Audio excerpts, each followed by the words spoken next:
On today's episode of eCommentary, I'm joined by Fraser Cottrell. Now, you've probably seen Fraser on LinkedIn with one of his social rundowns or some of his entertaining views on what's going on in the world of social media.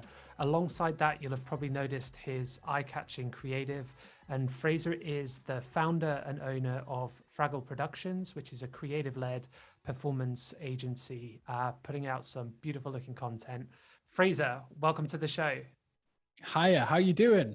I'm great, thanks. Happy Tuesday? Is it Tuesday? Happy Yeah. Tuesday. It is Tuesday when we're recording it, so hopefully we'll have to put it out on another Tuesday.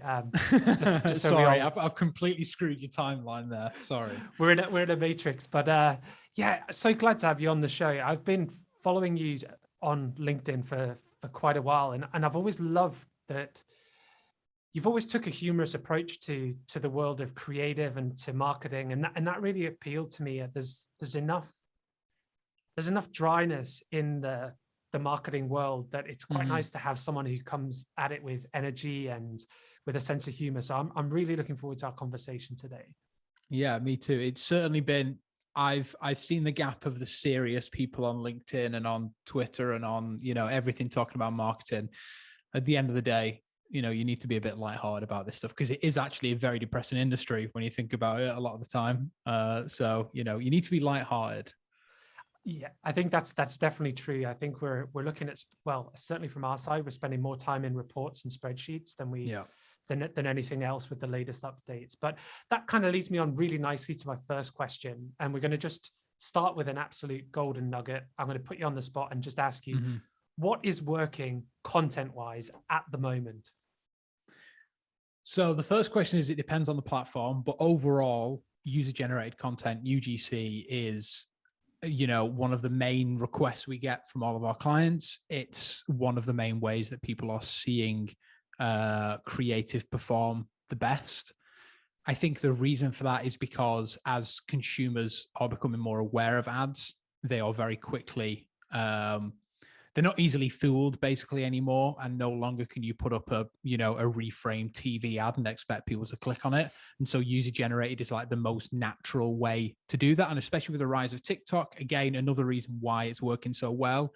And that can work. UGC can work on any platform. It doesn't necessarily need to be TikTok. But yeah, user generated is working amazingly. Statics are working really well again for some of our clients as well. So we're making a lot of static content, whether that's just like product photography with reviews on the side, a variety of different stuff. But right now, the two things that are performing the best are user-generated content, and that takes many forms: reviews, unboxings, product demos, all that type of stuff, as well as static stuff. Surprisingly, works very well. And I think it's a common misconception that like user-generated content only works when it comes to like re-engagement and retargeting. Are you seeing it work across the funnel? Yeah. I think, like you said, I think it is a bit of a misconception actually that UGC only works retargeting and stuff like that. When you look at, we do a lot on TikTok, so I'll probably end up talking about TikTok a lot. But when you look at that for a lot of the time, it's the first time that people are seeing these brands, and it's with like a piece of unboxing, like a little review thing, something, Amazon finds, that kind of stuff. Like, it is a great way to introduce people to the product, because it's almost like you're telling your friend about this product that you've just found. It works very well. Because a lot of the time, again, these glossy pieces of content that brands still insist on making all the time just doesn't work, because people know what a glossy video means. Their friends aren't going to be posting a glossy video. It's a brand that's posting it, and they're trying to sell you something. So that's how the consumer's thinking right now. And so you have to work around that with your creative. Yeah. And do you think also that with these glossy pieces, there's almost like different stages of a brand's life that they go through, and in the beginning, brands are taking that whole like fake it till you make it, so that they overcommit to glossy pieces of content. Like, how do you start to kind of navigate people into, look, you don't need this high production piece, it's actually better to have something that's a little bit more natural in the feed? Like, how do you communicate that with I mean, how we always do it is, So we're led by data in pretty much anything we do, right? Like the majority of creative agencies should be, and pretty much all ad agencies are, right? If you're putting out glossy content and it's not getting the results that you want, then you need to test out unglossy content to see whether it is the content or whether it's a bad offering or a bad product or a bad landing page, or the other things that go into, a well-converting advert. So that's the first thing I'd say, is just because I'm saying that unglossy content doesn't work doesn't necessarily mean that, it's not a one size fits all for anyone, right? So that's certainly something you need to think about. When we communicate it to brands, we basically say the same thing. We say, look, have you tried doing it this way? And the normal bounce back we get from that is, oh yeah, well, that doesn't really fit into our brand guidelines. So that's a bit of a problem. It's like, well, what do you want more? Do you want well-converting adverts which are profitable and can help you scale, or do you want good-looking content that you're throwing money at, basically, in order to make it work?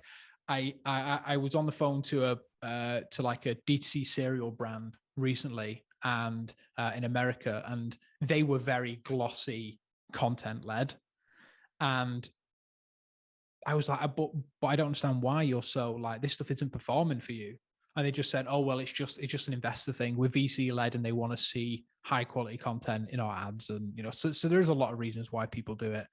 And it does work for some people, but I just think you need to test everything, and you need to make sure, that you're putting money into the right things and not just doing it because, like you said, you want to put up this facade of we're much bigger than we are, because truthfully, yes, there is a lot of cheap looking content, which is made by drop shippers, stuff like that, right? Who are ripping content from other people's ads and gluing them together in theirs. And yes, there is a part of that, but then also there's a fine line. Like UGC, it's not glossy content. The best UGC isn't glossy content, but the context of it, the storytelling that goes along with it, everything like that makes up for the lack of glossiness, if that's a turn of phrase. Yeah, absolutely. It reminds me about one of the brands that we onboarded 2 years ago, and this was before they really kind of took off. They had a big London photo shoot and video shoot booked in, costing a hefty amount, and we had a massive need for content. And what we had, it was a cosmetics product, and with a cosmetics product, it takes a bit of explanation.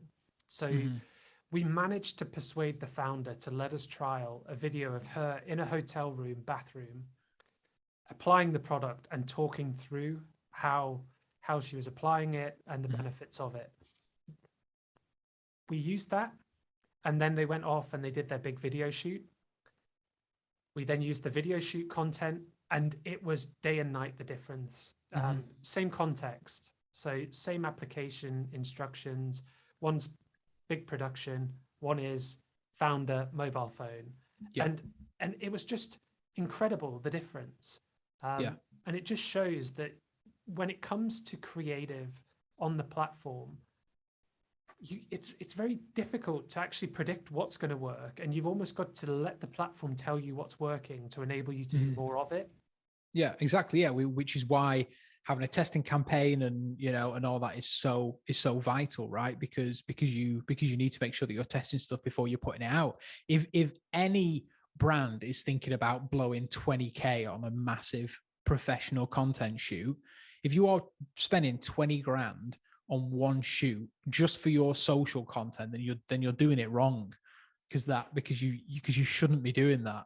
You're way better getting that 20 grand, hiring a creative agency to deliver you content over 4 months, 5 months, to get the most longevity out of that 20 grand. And then they're delivering you content on a regular basis, which is led by your data of what you're plugging into it. They're in the ad account looking at it going, okay, well, that didn't work, so let's try something else. They're changing things all the time, because if you blow 20 grand up front on a content shoot, if you're 2 months down the line and that hasn't worked, well, tough, like you're stuck with it. You're going to have to make that work somehow. So then they end up wasting money bringing in freelancers to work with that existing footage to to shape it into something it originally wasn't meant to be.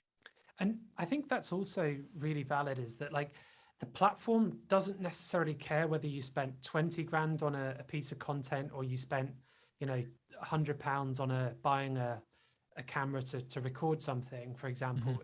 Like the platforms feed off new content and newness and delivering value to their customers that are spending their time on the platform. So that if you burn through 20 grand's worth of content, it's going to almost burn at the same rate as you know, multiple shoots over a period. It's the only reason people buy it is because of the messaging and the storytelling, not what camera it's shot on and how glossy it looks. Like if you're most adverts that are successful for us are benefit driven adverts, right? What are the benefits of buying this product in comparison to maybe your competitor or not having this product, right? So, you know, skincare, what are the benefits of this anti-aging skin cream? Well, it makes you look younger. Your friends compliment you, you know, all these stuff are benefits. That is so much more powerful than showing some young woman slap it on her skin. Like that's going to do nothing, you know, whereas showing the benefits on screen, having someone talk through the benefits on screen is so powerful. Yeah. And I think that's it. It's like leading with value and getting them to feel something. You know, when you see these beautiful models, flawless skin, putting on an anti-aging cream, you don't think like, oh, I bet her skin was horrible before she tried the product. You think, oh, actually, like she's got beautiful skin. Why is she even using this product? And then it's like next one. Whereas if you have someone straight to camera, possibly not flawless, saying about like, hey, I tried this product. This is how it made my skin feel. This is how emotionally it made me feel. That is way more persuasive than, you know, which is another reason why user generated is such a powerful tool when done correctly. If you have just a really simple advert of a, you know, review, you know, square ad, vertical review on one side where they're telling you about the product, the other side is a product photo, 5 stars, and like a little piece of text to the review, that's going to work so much better than a glossy advert that you did the other day, because you have a nice mix of professional enough looking that you're trustworthy and, you know, the user generated piece of content, which is showing that you have real people using your product. Yeah, 100%. And what would your advice be to brands that are listening to the show that want to expand their content offering? Like, how can brands create more content? How can brands come up with more angles with their content?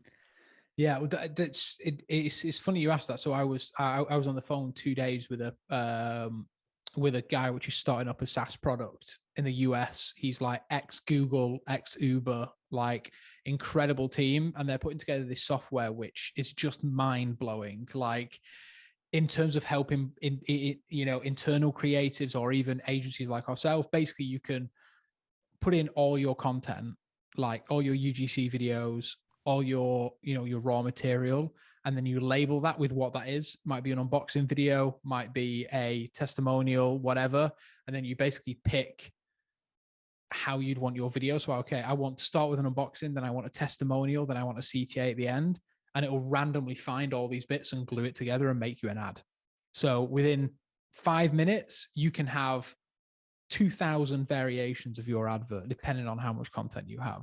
Like there is some incredible software out there which helps you without having to pay a freelancer, without having to, you know, hire an agency like us to basically create all this content at scale. You just need to source it and you just need to create. So there's a few like SaaS softwares out there, but in terms of what you can do, like, you know, be looking constantly at what's trending on, you know, in terms of what ad style creative is trending. Always be saving ads which come up on your feed, like screen recording them or, you know, saving them to your ads, whatever, in order to build a bit of a swipe file and just have a place for inspiration all the time. Like, you know, so that you can not necessarily copy it, but take heavy inspiration, let's say, from that and, you know, and rejig it into your content. And don't be afraid just to get out a camera and just start shooting stuff yourself. Like, again, like glossy content isn't always needed. Get out your phone, get your staff members, yourself, if you don't have any staff members, and just start to use the product on yourself and film it. Like with the rise of TikTok, it's perfectly acceptable to do this type of stuff and to run it as adverts. And then if it is just you, use that footage and then send it to an editor or hire an agency or whatever. There's a lot of avenues for you to go down in order to create, a whole heap of content very quickly. And that's what we have to also embrace as marketers and as brands in 2022 and working digitally, is that our ad campaigns, we can pivot very quickly, so that we can shoot something, we can upload it, we can run it as an ad, we can look at the click-through rate, we can look at the watch times of these pieces of content, and if it doesn't work, you can turn it off just as quickly as you can create it. And this is the difference between like traditional print media, is that we can pivot quickly in digital, and that gives us an advantage in being able to test more quicker and learn faster, without kind of worrying about a campaign that's going to flop. Which, again, that kind of leads me onto probably the age-old question, and this is a conversation that's going on in marketing and in brands all around the world. How do you test new content and deal with that constant battle between the marketing team that wants something to look beautiful and the performance team that wants something that drives results? Like, how do you deal with that as a content creator, as an agency producing creator for brands? I think you need to manage expectations and find out truly what is most important to them, because there are some VC-led e-commerce brands which they're not really bothered about profit. They're not really bothered. All they're interested in at the moment is making the dent in the niche that they're in and the industry they're in. And so they want stuff just to look good and represent the brand well. But then there are other ones which are bootstrapping. They're much scrappier brands and they want profit. And so you need to have that conversation, and say, what's most important to you? And whatever it is, then help them facilitate that. That's the best way to do it, is to be open and manage people's expectations. And that's what we do. What is it that's most important to you? If it is, just making your stuff look good, then we'll just make your stuff look really good. That's perfectly fine, as long as that's fine with you. But then we don't want the pushback when that doesn't perform to say, oh, well, it didn't perform, so it's useless. Well, where is your gauge of success, right? Like, that's the number one thing that we ask our clients is, what is success to you?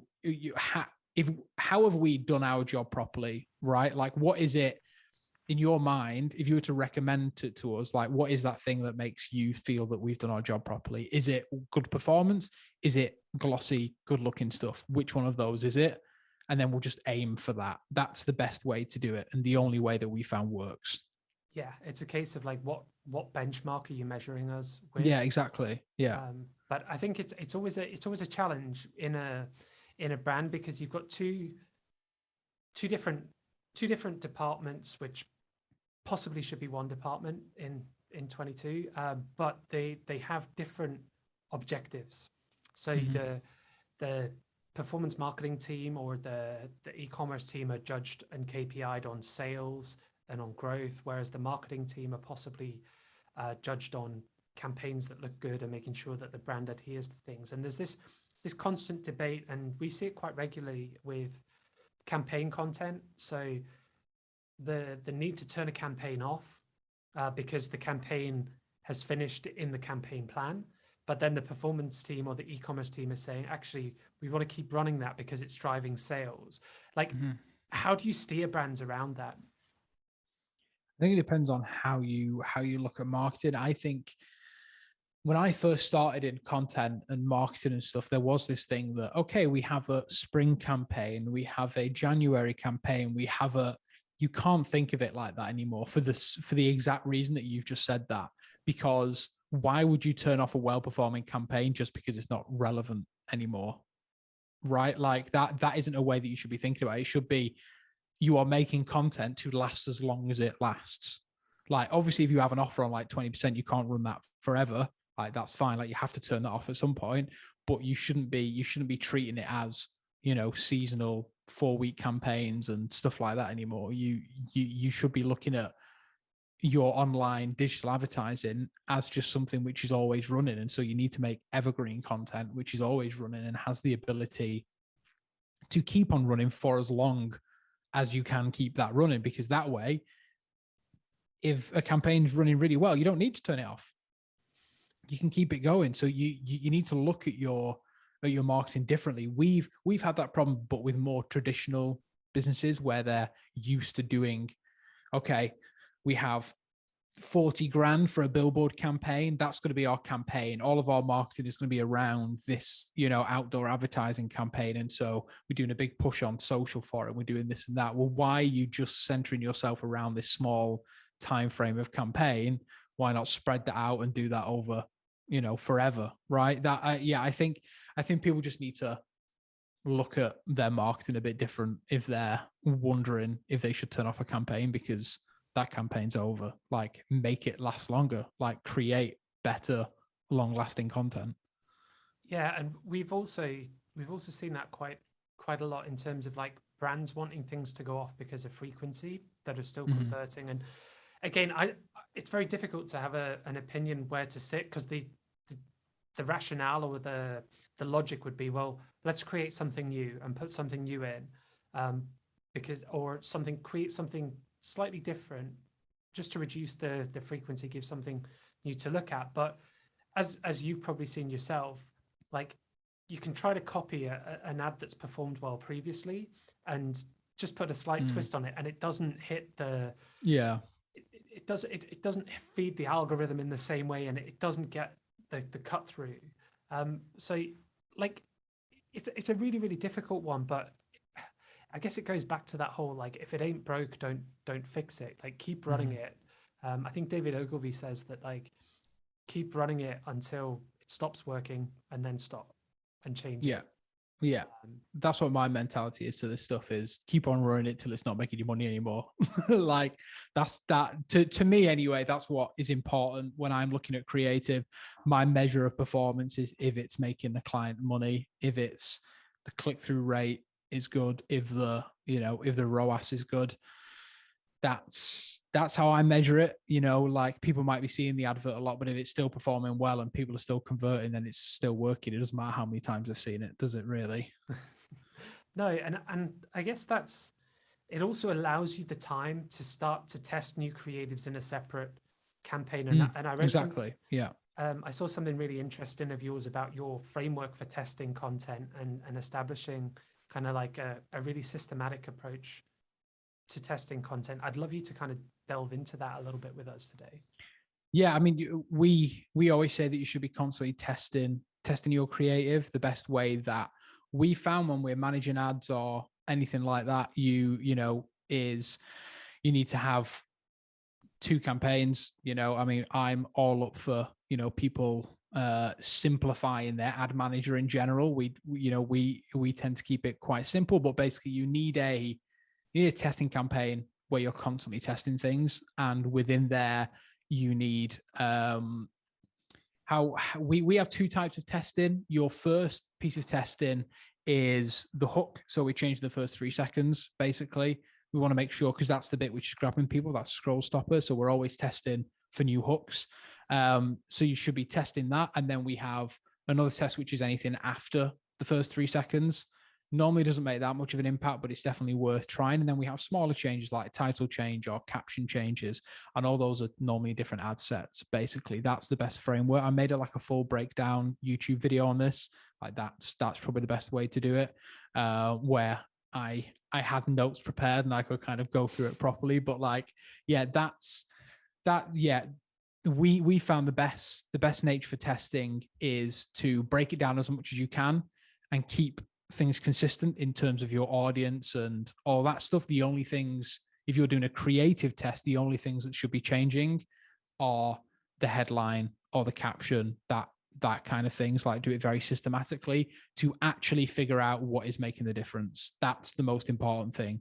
People change too many things when they're testing, and then you're not sure which one of those changes ended up with the better results, right? You don't want to be changing your copy as well as the first 3 seconds, because it could have just be a copy change which has made it perform better.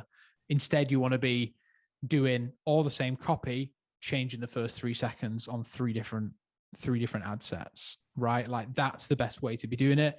Ends for the most consistent results normally.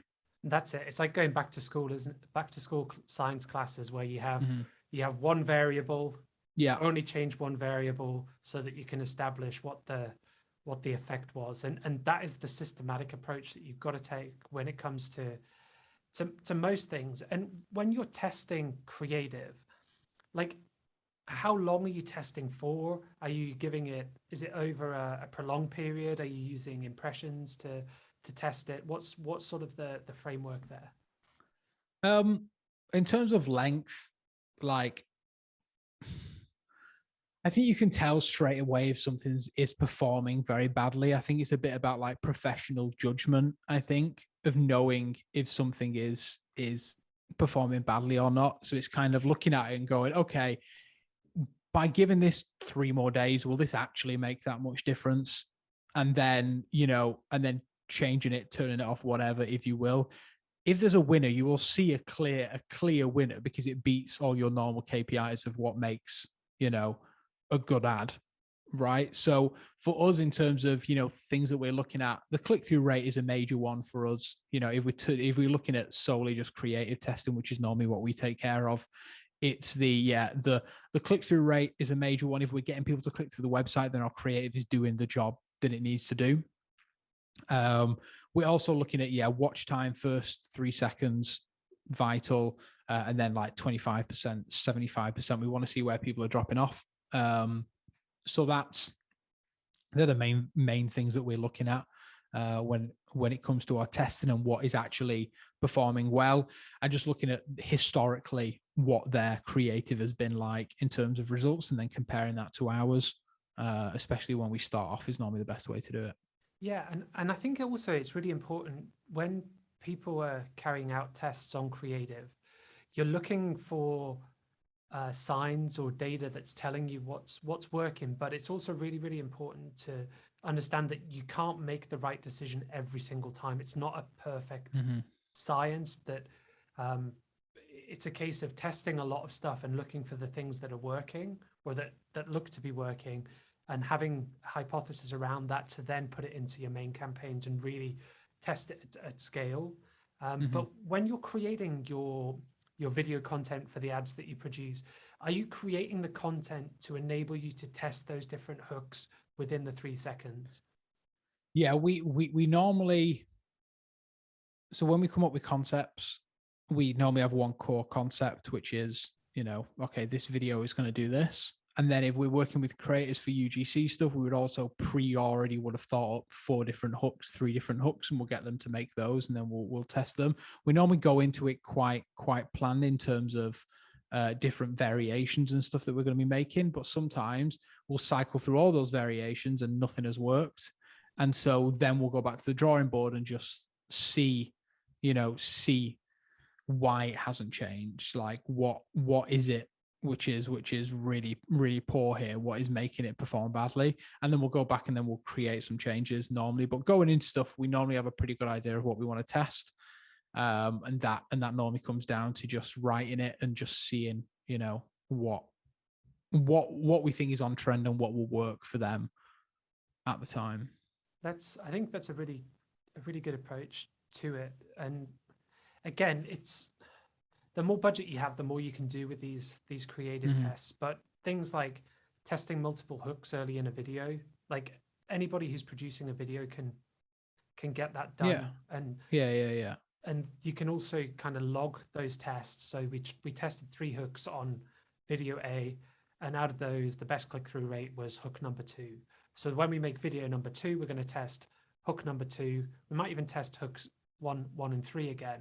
And it might be that hook 3 works best on video 2. But what you start to understand is, okay, like this is what we're learning through this process. And then when you feed it back to someone like yourself, like that must be like candy, for a kid to play with. Is like, I've got all this information, and now when I'm creating my new stuff. Yeah, exactly. Yeah, which is why it's important to make content on a monthly basis. If a brand came to me and they were just looking for like one video, I wouldn't bother working with them. And we don't work with brands that are looking to do that because their priorities aren't in the right place. Like they need to be creating constant new creative every single month in order to be successful. We ask to be added into their ad account if we're just making them creative because we want to see ourselves what this is whenever we want. We've worked with brands in the past where they either won't let us in their ad account or we just weren't doing that at that stage. And it was such a nightmare we'd be waiting days to see this data. And it's like, well, it's past now. There's no point of seeing this data anymore because it's old. It's, so being in the ad account is vital to be able to look at this stuff for us and actually, make the changes ourselves. 100%. And also some things that people at home can try out is actually developing a system when you're building your naming conventions with the different creatives. So labeling creative by, is it an image? Is it a video? Is it a carousel? Is it a collection?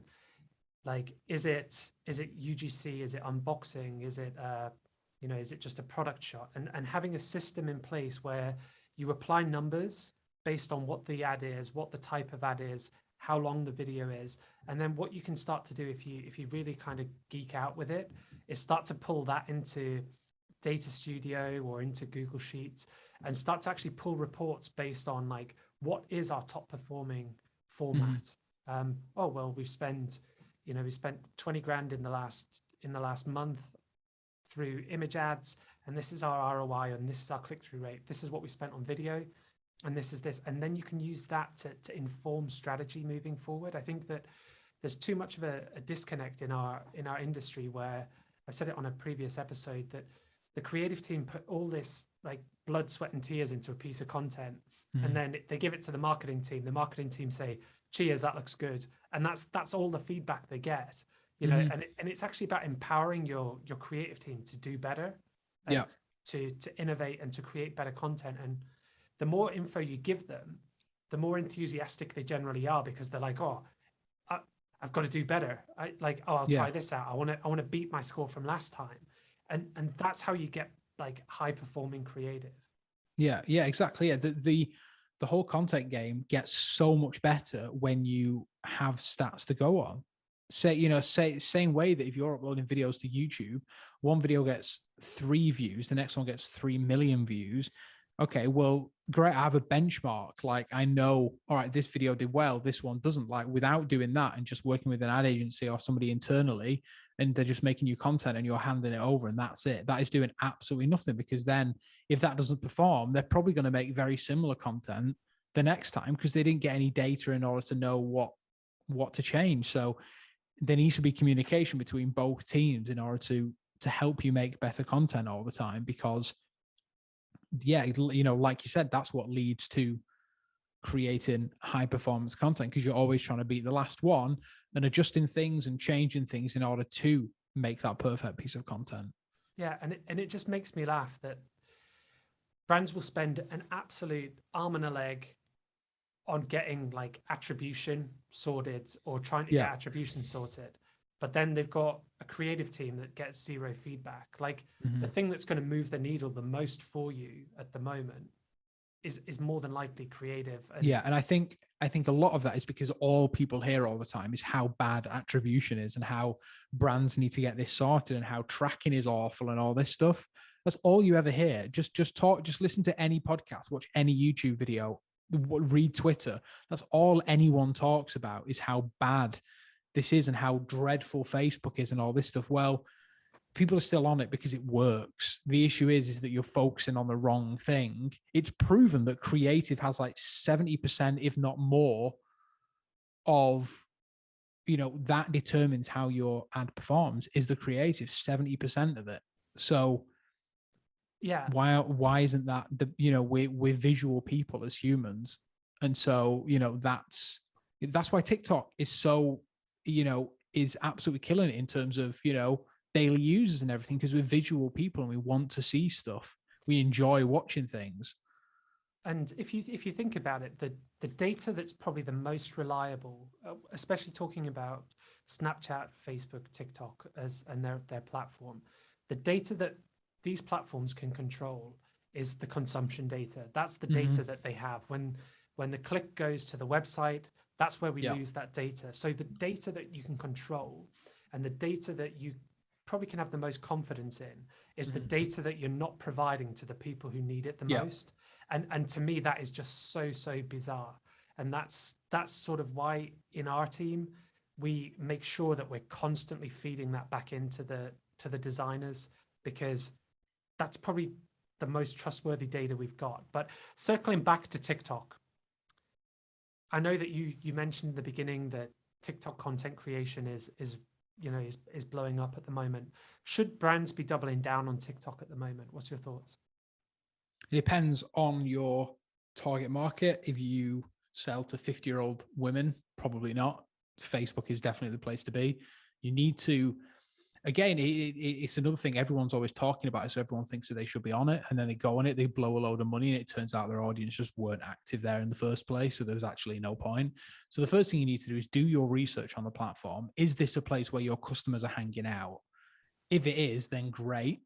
Let's get to work. Let's start doing stuff. If it's not, and you're just jumping on it because everyone's talking about it, then you're getting on it for the wrong reasons. So, if you are like, I mean, the perfect example, like if you are like a female-based Gen Z brand, like that, TikTok is the place to be. Like, you need to get on there and you need to start making content. But if you're a weight loss supplement brand for women who are 60 plus, it's not going to work out for you. So if there's no harm in trying, of course, though, go on there, try. If it's working, double down. Like you just need to pay attention for what's working for your brand and not for everyone else. Like, because we're always posting, and everyone's always posting about how great things are going for them. Everyone thinks that that's going to be the answer and the next thing that's going to make them £1 million. But without testing, without doing your research, you're not going to know if that's going to work for you or not.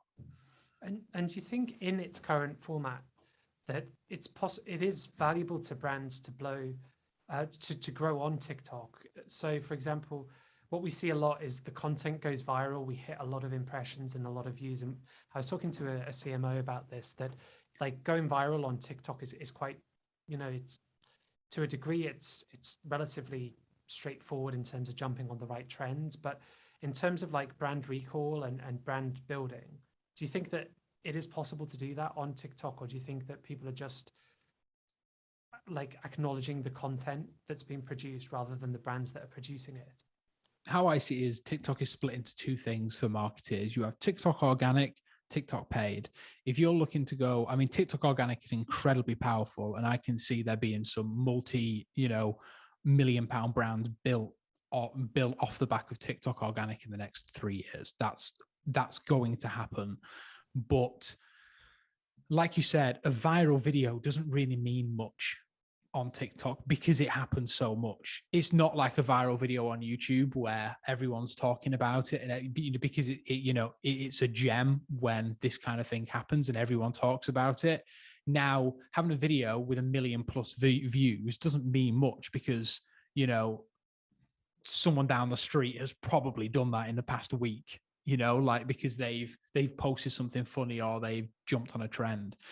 In terms of brand building on there, again, it's difficult because you can't treat it the same as Instagram or Facebook, because followers mean virtually nothing on TikTok because of how the platform works, because you're riding heavily on the For You page and the way the algorithm has given you content. So you can't necessarily build a brand because just because you have 1 million followers probably doesn't mean you're going to have 1 million views on every video. It's not the same as subscribers on YouTube. It's not the same as followers on Instagram. So you need to look at it as more of a way to document your journey and give people an insight to what's happening, because it's such an easy way to make content. So be sure to do that. You can't treat it as an Instagram feed where it's curated and it looks amazing, it looks brilliant. Lose all ties to how your feed looks, because people don't go on your feed. Instead, they're finding you through the For You page and what sparks their interest. So I just go, if brands are thinking, is there a space for me on there to build a brand? I'd say organically, yes, there is, because you just look at, people like the Duolingo and stuff like that. Like, they've built incredible brands off the back of this because they've played to the platform and they've, and they've become more of like a meme and a funny figure around it. And that will, I'm sure, push more users to the app. But I think you have to look at brand building in a less traditional sense to how we used to look at it. In terms of TikTok paid, it's an incredible platform, incredibly powerful. It's only going to get bigger. And there is some real space for you to build, a firm grounding in the ad side of things, I think. And do you think that with platforms like TikTok, where you are going down that that consumption or that scroll hole where you're constantly getting, you're consuming so many different pieces of content in such a relatively short time, it's very rare. Maybe this is my own usage of TikTok, that when I'm in one of those scroll patterns, like I just keep going with it, and then it's not often something takes me out of that scroll and onto the website. Is that something where brands need to factor in, that this is an awareness piece, but it's only a small part in a bigger strategy, or do you think it can stand alone?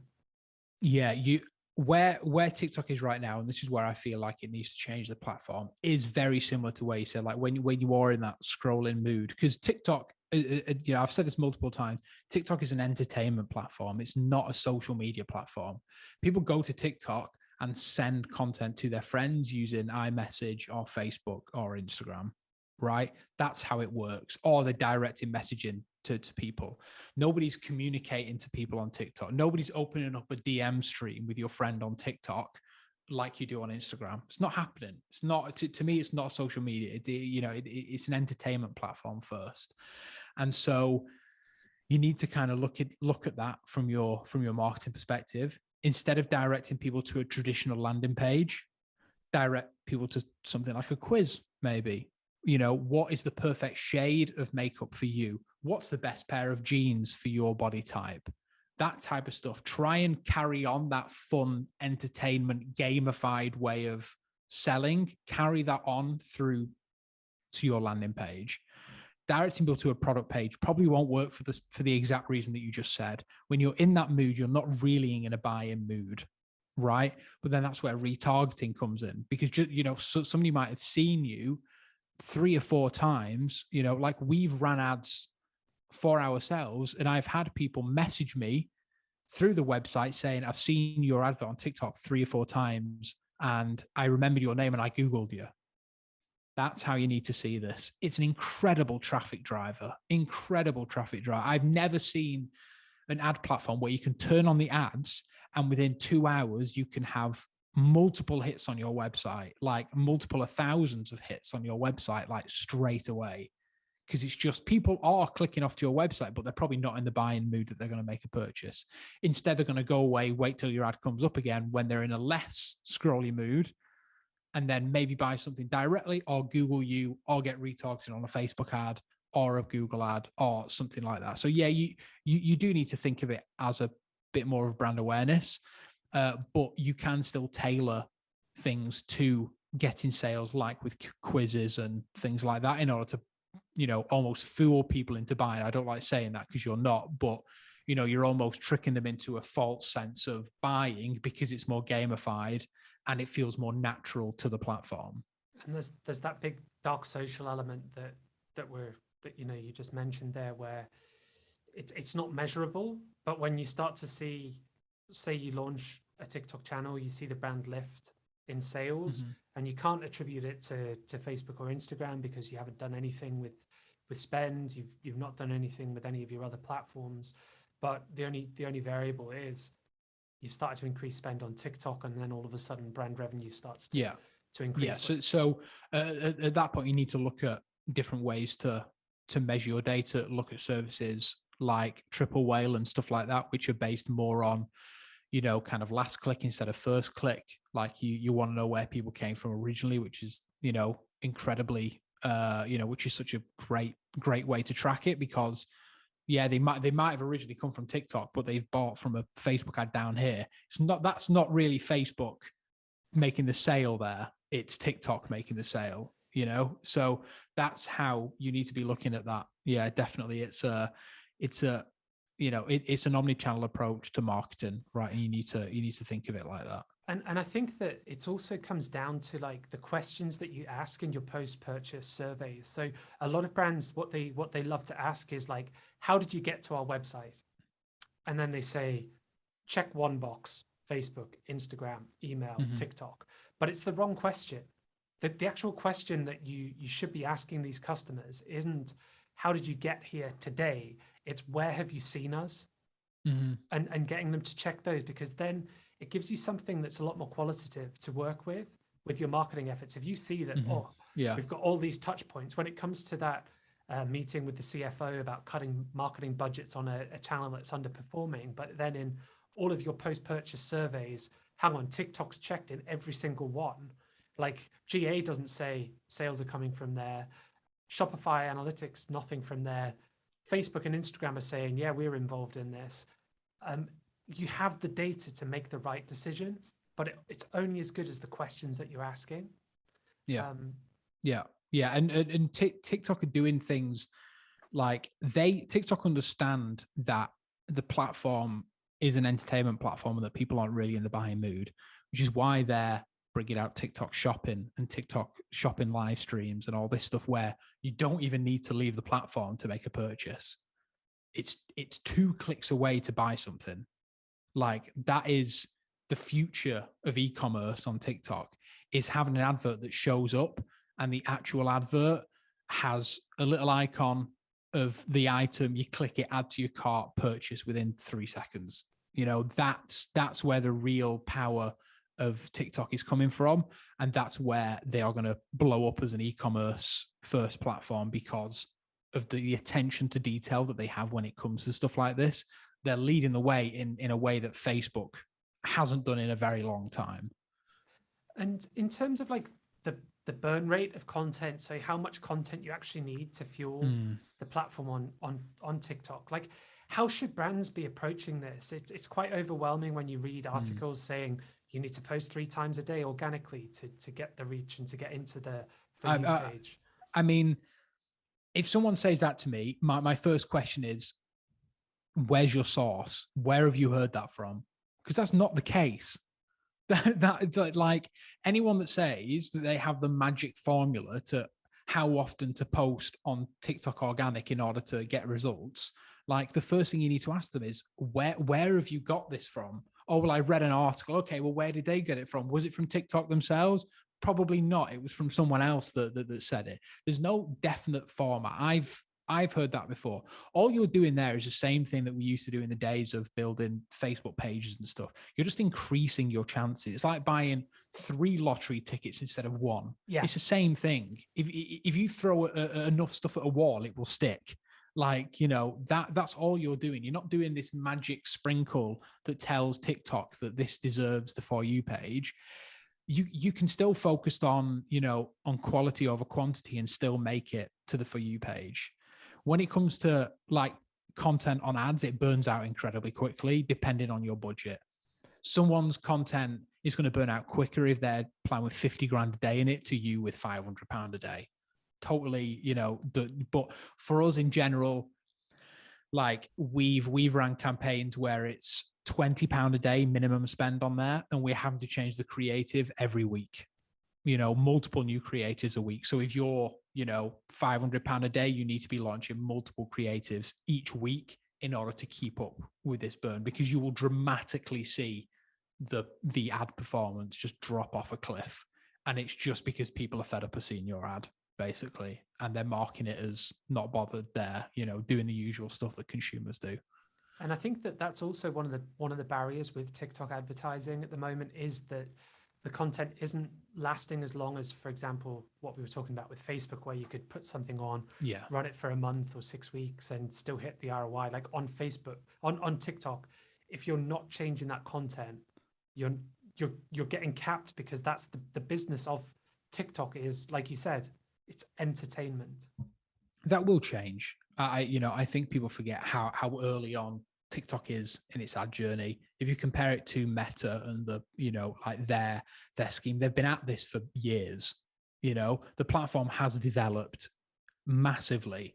So you need to look at TikTok as that. It's the same reason that, you know, I'm sure that we'll get onto this, but I don't think I think the UGC bubble will burst soon. Like, I don't think it will be popular forever. And I don't think, TikTok ads how they are, which is making TikToks, I don't think that will last forever. There will soon be a want for more polished looking material on there that stands out away from all this other, UGC rough and ready type of content, which is being created by brands.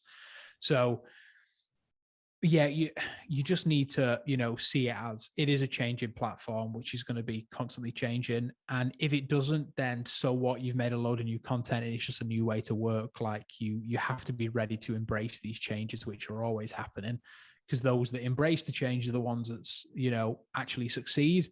And the ones that aren't, which aren't willing to get on it because they don't want to put in the extra work to make new content all the time, then they're the ones which are going to fail and get left behind.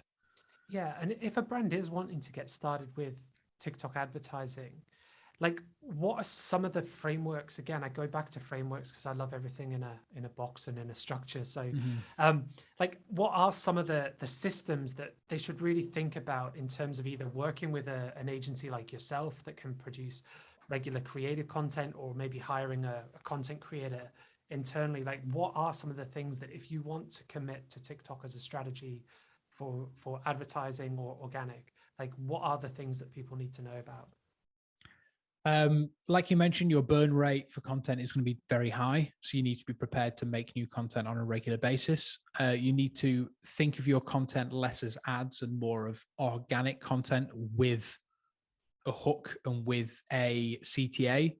A lot of like TikTok constantly preach about make TikToks, not ads. It's their main thing, which is great. But if you just post an organic ad, it's probably not going to convert. So you need to make sure that your stuff is still made to convert. You'll still have that CTA and that message behind it, even though it's still entertaining and made like a TikTok. That's what's important. In terms of your actual ad account and targeting and things like that, don't be afraid to just go broad. Like TikTok is incredibly good at deciding who wants to see their stuff without you dialing that in.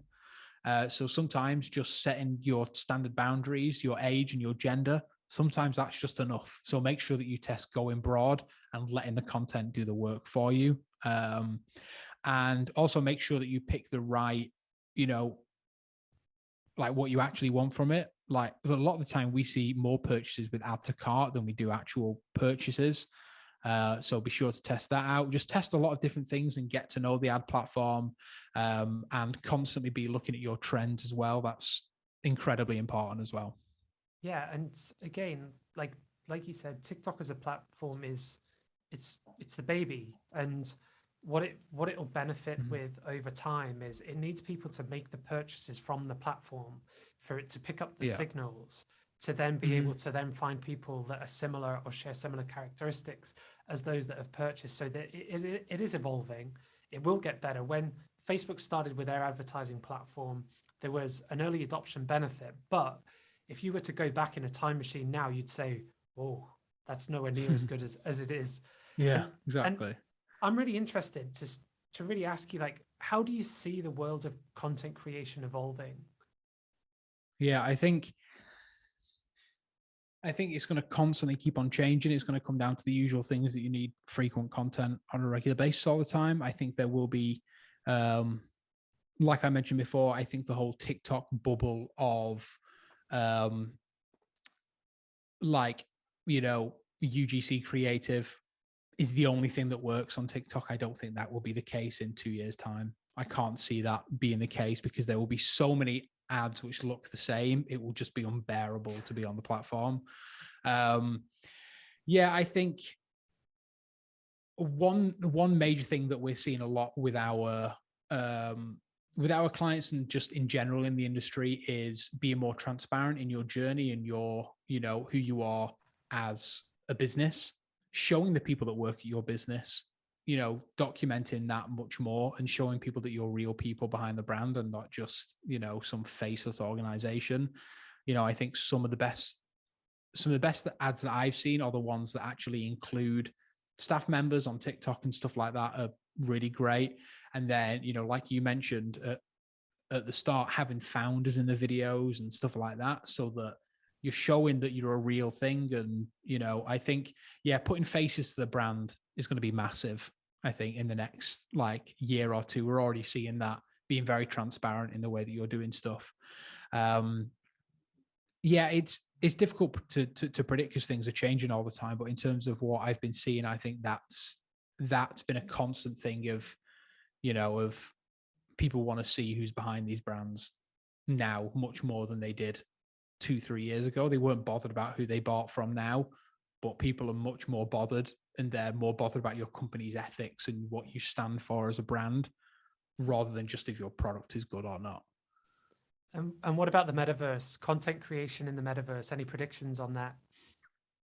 I'm yet to try any of this myself. I think, I don't know. I have mixed feelings about it. Like in terms of like Web3 and stuff like that, I hold some crypto myself and stuff like that, and I think crypto is something which is, you know, going to play a big part in everyone's industry.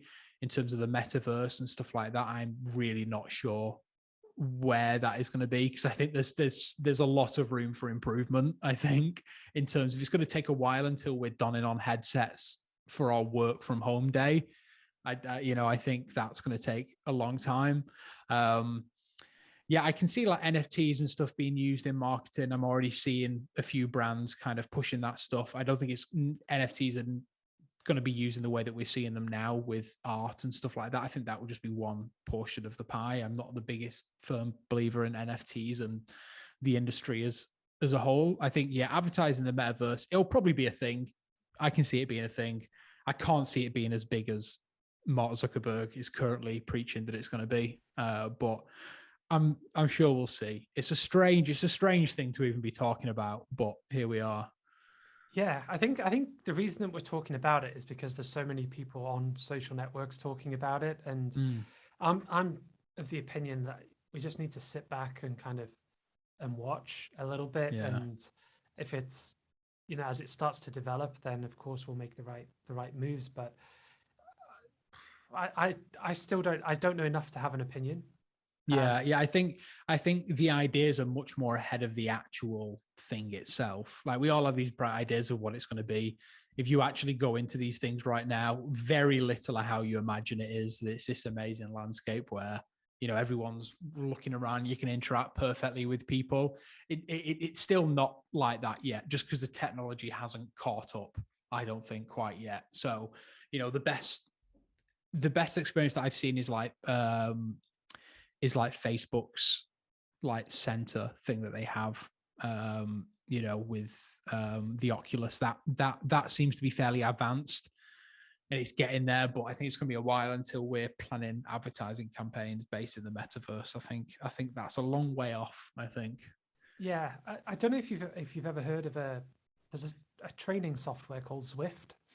So it's an online world where you can cycle and you can run and you can buy new bikes and you can buy new bike clothing, and it's you sit on your bike, smart trainer that connects up to your TV, and you're in this world. And to me, like, that's good, but if the metaverse is going to be better, it's got to take me somewhere more than that, you know, so that you can really kind of interact, and there's physical kind of, I don't know, but it's really, really interesting where it's going. And I think if people are honest, there's not that many people know where they're going, but because it's such a buzz, there's a lot of people talking about it. And it's just super interesting to kind of to see. And if there's any metaverse experts or Web3 experts listening, like, I'd love to have you guys on to discuss it and educate me and the listeners about it. But Fraser, it's been an absolute pleasure to have you on the show. For those listening that want to follow up or follow you online, where can they find you? Easiest, most active place is on Twitter. Handle is @SourFraser. I know it's a strange username, but we'll get over that. We'll just search Fraser Cottrell anywhere.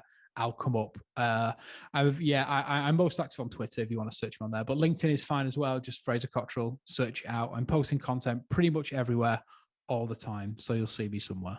And you've got a new podcast coming out. So if you'd like to plug that for Yes, people. yeah. I'm not sure when this is going out, but our brand new D2C, it's called the D2C Deep Dive. It launches on the 4th of May. We're super excited for this. It's one of the biggest projects we've worked on internally in a long time. And yeah, we're super pumped to be entering the podcast world with something like much more than just a standard podcast. It's going to be really exciting. We're psyched for that. So you can just go to dcdeepdive.co and everything is on there. Fraser, I've loved our conversation. Thank you so much for your time, man. No worries. Thank you.